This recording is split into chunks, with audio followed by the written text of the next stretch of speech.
Hola a todos, en esta oportunidad el equipo número 2 conformado por Moreno Carlos, Mujica Ángel, Urdaneta Freddy y mi persona Medina Jesús, tenemos la dicha de hablarles del siguiente tema: aplicabilidad de las radiaciones en medicina, agradeciendo la asesoría y colaboración del Dr. Miguel Luzardo.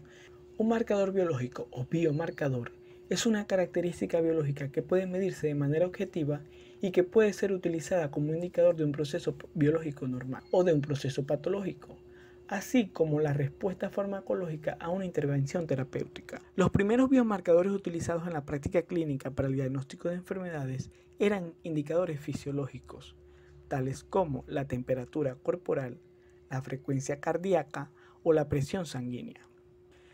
En el siglo XX, los grandes avances que tuvieron lugar en campos como la bioquímica supusieron la aparición de una nueva oleada de biomarcadores que se evaluaban a través del análisis de fluidos corporales como la sangre, el plasma y diferentes tejidos. Pertenecen a este tipo de biomarcadores los niveles en sangre de glucosa, colesterol o enzimas hepáticas, por citar algunos ejemplos. Los biomarcadores moleculares pueden clasificarse basándonos en sus diferentes características para su uso en la práctica clínica. De este modo, pueden diferenciarse 4 tipos principales de biomarcadores.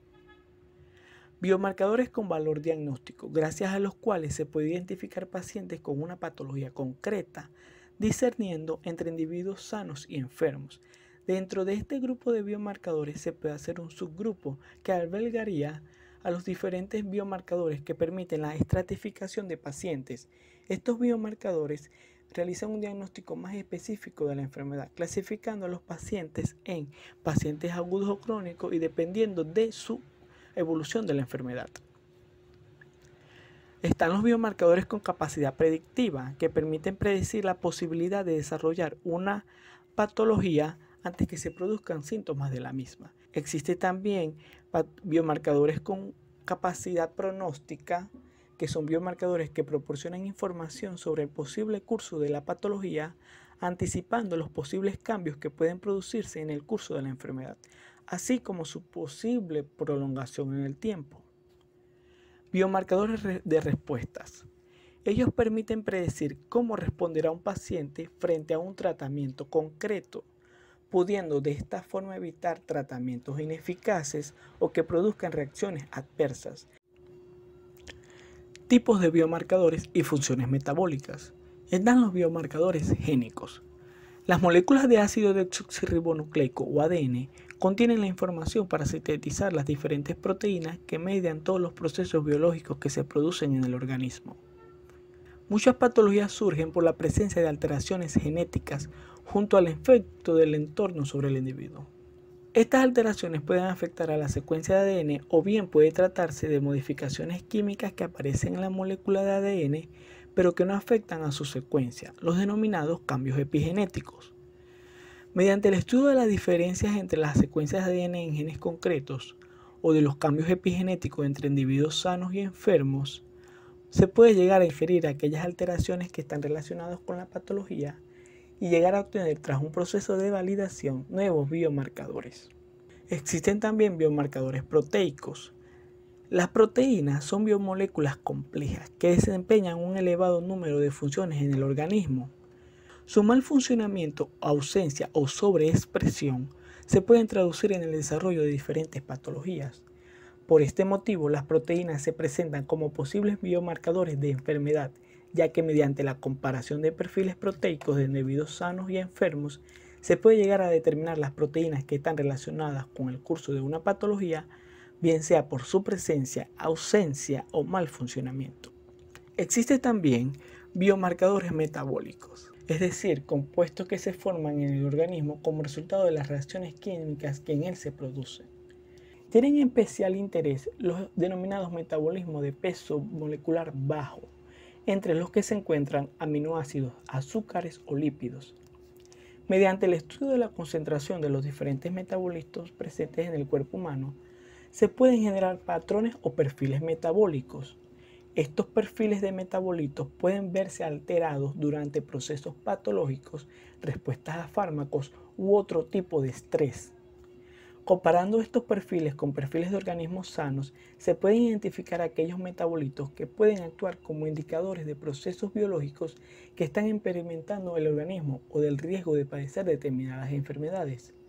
Por ejemplo, niveles elevados de colesterol en sangre indican un riesgo elevado de sufrir una patología cardíaca, o niveles altos de glucosa en orina pueden ser indicador de riesgo de diabetes.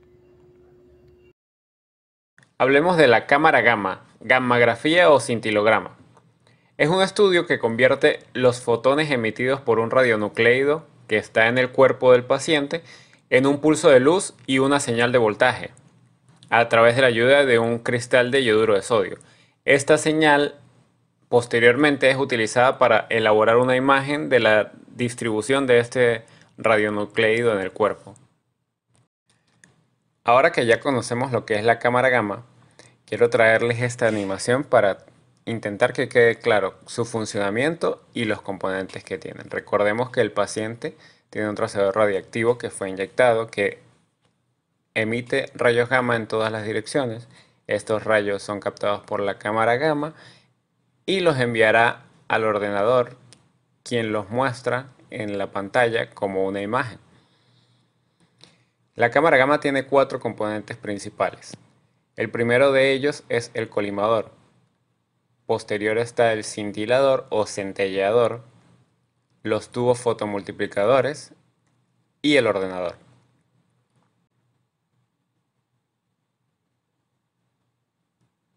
Hablando específicamente del colimador, es esta estructura, una red formada por tubos de conducción paralelos, hexagonales y con paredes de plomo, cuya función es absorber los rayos gamma que no llegarán al ordenador de la siguiente manera. Así funcionaría si no tuviésemos el colimador. Los rayos gamma no paralelos serían absorbidos directamente por el cintilador. Y el problema está en que el origen de estos rayos no es realmente conocido. En cambio, con un colimador entran rayos gamma paralelos y no paralelos. Los no paralelos son absorbidos por las paredes de plomo del colimador. Y los paralelos son capaces de llegar al cintillador. Aquí, el origen de los rayos paralelos es perfectamente conocido. Ahora bien, el cintilador es la pieza que está después del colimador. Está formada por un material como el sulfuro de zinc. La función principal del cintilador es absorber los fotones gamma entrantes y de allí desprender fotones visibles. Es decir, en otras palabras, absorbe energía gamma y lo transmite en forma de luz visible.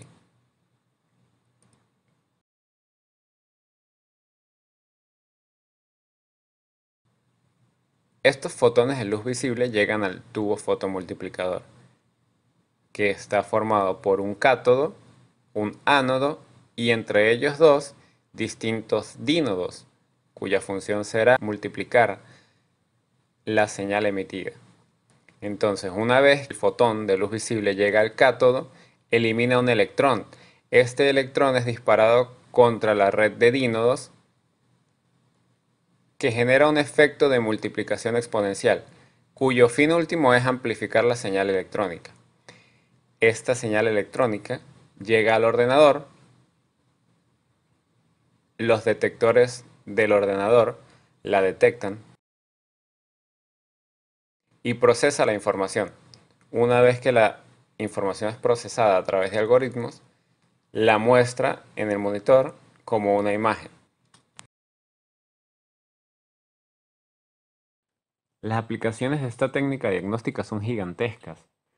Actualmente las computadoras conectadas a equipos logarítmicos de gran poder permiten el procesamiento de los datos mediante software y hardware altamente especializados.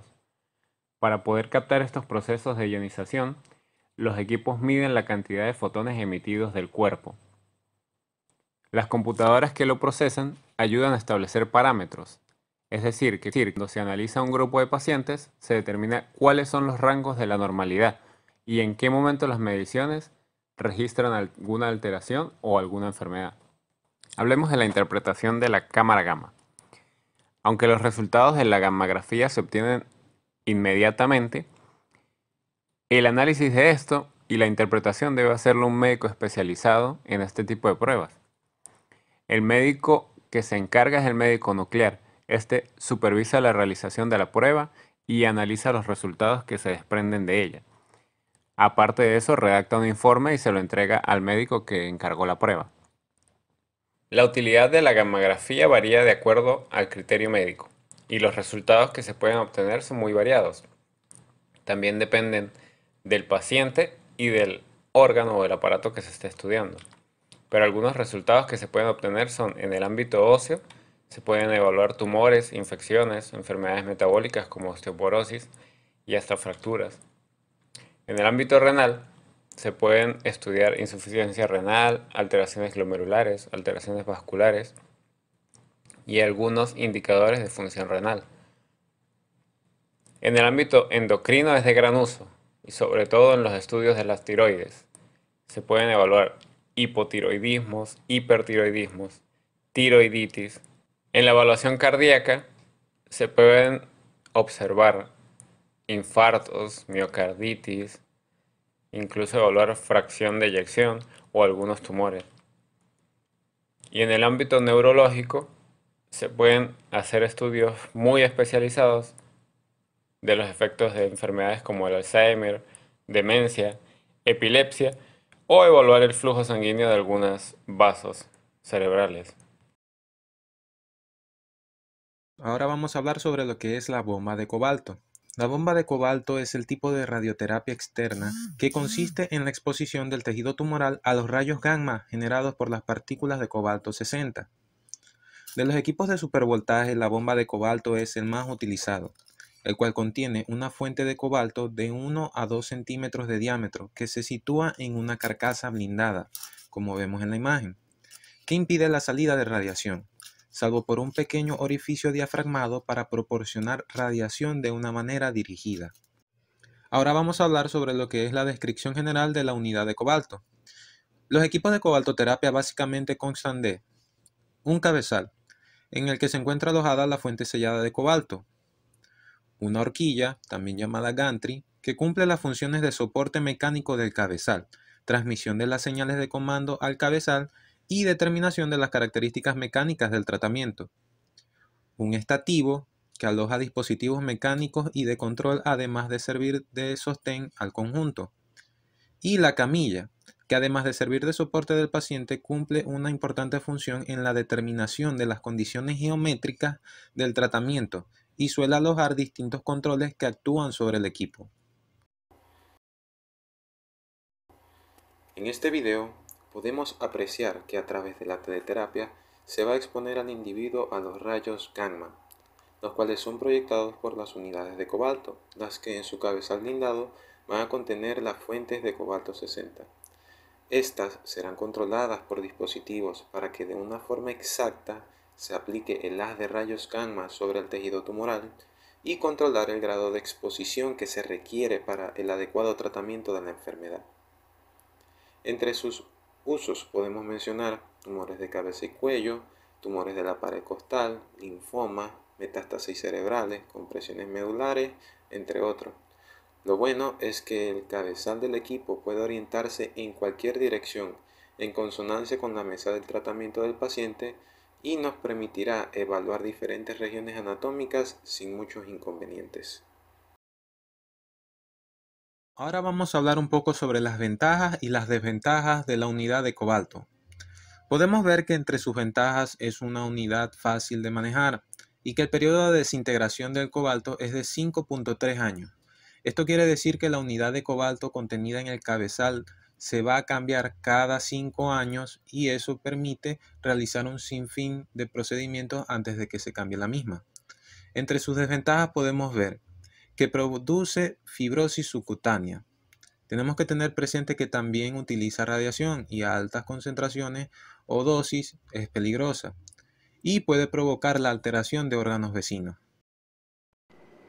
Continuando con las medidas de protección, En la seguridad radiológica de las instalaciones se debe tener en cuenta los siguientes aspectos. El recinto blindado debe ser cómodo, debe contener el equipo necesario para los estudios y debe contar con una entrada y salida lo suficientemente amplia para dar paso a las camillas y al propio equipo que se vaya a utilizar. El espesor del blindaje biológico en las paredes, piso y techo del recinto deben ser compatibles con los límites máximos de radiación que se vayan a utilizar. Se debe contar con un sistema de visualización en el interior del recinto. Debe haber monitores para la radiación, intercomunicadores, señalización y alarmas. Radioisótopos. Son isótopos radioactivos ya que tienen un núcleo atómico inestable y emiten energía y partículas cuando cambia de esta forma a una más estable. La energía liberada al cambiar de forma puede detectarse con un contador Geiger o con una película fotográfica. Cada radioisótopo tiene un periodo de desintegración o una semivida característica. La energía puede ser liberada principalmente en forma de rayos alfa, rayos beta o rayos gamma. Varios isótopos radioactivos inestables y artificiales tienen usos en la medicina, como por ejemplo el uso del isótopo del tecnecio, que puede usarse para identificar vasos sanguíneos bloqueados. Varios isótopos radioactivos naturales se usan para determinar cronología, como el caso del carbono 14 en las arqueologías. Y además, este carbono 14 suele utilizarse para el diagnóstico y tratamiento de ciertas enfermedades, esterilización de productos de uso frecuente en clínicas y en cirugía.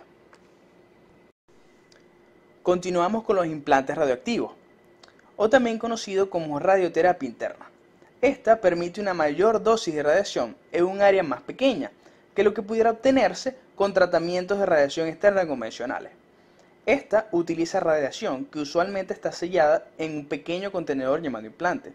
Los diferentes tipos de implante pueden llamarse píldoras, semillas, cintas, alambres, agujas, cápsulas, globos o tubos con radiación.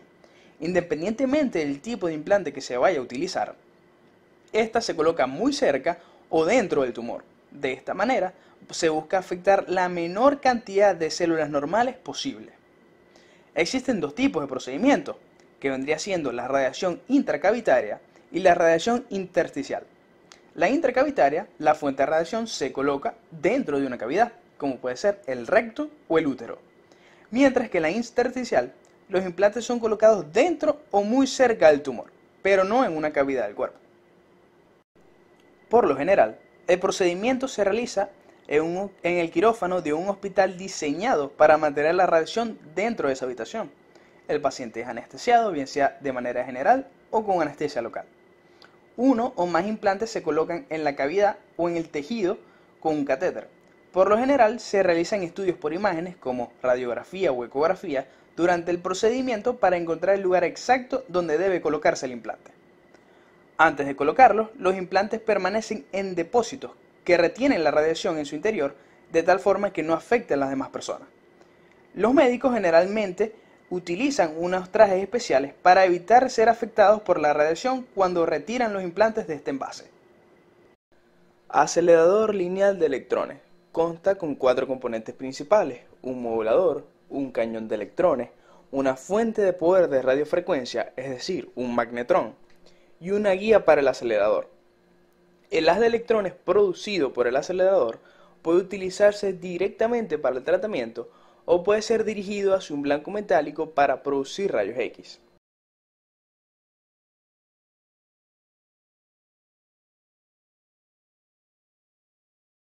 Todo empieza cuando las ondas de radiofrecuencias producidas por el magnetrón son impulsadas hacia la guía del acelerador. Estas se sincronizan con la inyección de electrones por parte del cañón de electrones. El magnetrón regula el poder y la frecuencia de las ondas de radiofrecuencia, lo que determina la intensidad del haz producido.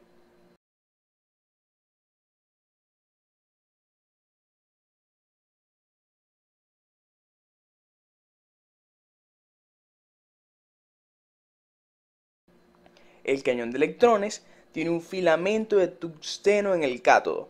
Este, al calentarse, produce electrones. La producción de electrones puede variar regulando la temperatura de dicho filamento. los electrones viajan por pequeños orificios en la guía del acelerador. La guía está sellada al vacío para prevenir que los electrones puedan interactuar con otras partículas. Además, cuenta con una serie de electroimanes que ayudan a concentrar el haz de electrones en un área más pequeña. Todo este sistema está enfriado por agua.